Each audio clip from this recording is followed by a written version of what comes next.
Hi aspirants, ఎన్నికల తర్వాతే DSC TET ఫలితాలు అంటూ మనకు ఒక హెడ్లైన్ కనపడుతుంది. సో ఈసీ ఈ విషయాన్ని క్లియర్ చేసినట్టు తెలుస్తుంది.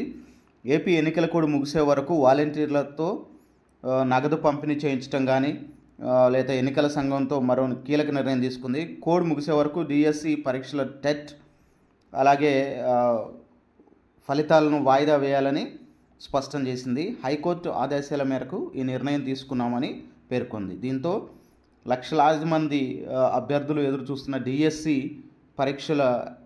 పరీక్షలకు ఎలక్షన్ తర్వాత జరిగే అవకాశం ఉందన్నమాట. సో ఇది ప్రస్తుతానికి ఉన్నటువంటి పరిస్థితి. ఎందుకంటే ఎలక్షన్లు ఎలాగో ఇది పోస్ట్పోన్ అవుతాయి కంపల్సరీగా, అదంతా మనకు తెలిసిందే. సో రేపు అంటే ఇక మళ్ళీ ఎలక్షన్ల తర్వాత మాత్రమే ఉంటే నాకు తెలిసినంత వరకు మళ్ళీ మనకి ఆగస్ట్ సెప్టెంబర్ ఆ టైంలో ఉంటాయి.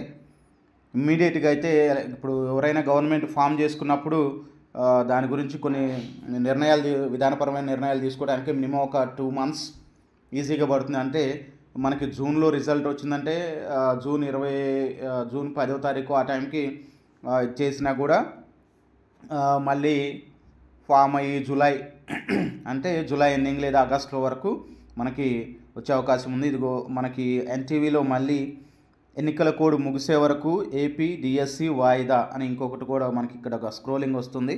సో ఇది ప్రస్తుతానికి ఉన్న ఇన్ఫర్మేషన్. ఇంకా అభ్యర్థులందరూ కూల్గా ప్రశాంతంగా చదువుకోండి, ప్రిపరేషన్ స్టార్ట్ చేయండి, బాగా చదవండి ఈసారి అయినా సరే. ఎందుకంటే టైం దొరికింది కదా అని చెప్పేసి రిలాక్స్ అయిపోవటం ఇలాంటివి ఏం చేయొద్దు. ప్రశాంతంగా చదవండి. చదివితే ఒక మంచి జాబ్ సంపాదించుకోవడానికి అవకాశం ఉంది. ఇంకో విషయం ఏంటంటే ఎలాగో ఎలక్షన్ నోటిఫికేషన్ పోస్ట్పోన్ అవుతుంది కాబట్టి అంటే ఈ పోస్ట్పోన్ అవుతున్నాయి కాబట్టి మనకి పోస్టులు కూడా పెంచే అవకాశం ఉంది. సో ఇది కూడా మంచి వ్యక్తులకి ఓటేయండి, మంచి నిర్ణయాలు తీసుకోండి. ఓకే, సో అది ప్రస్తుతం ఉన్నటువంటి ఇన్ఫర్మేషన్. మళ్ళీ ఏమైనా ఇన్ఫర్మేషన్ ఉంటే మళ్ళీ చెప్తాను. అంతవరకు సెలవు.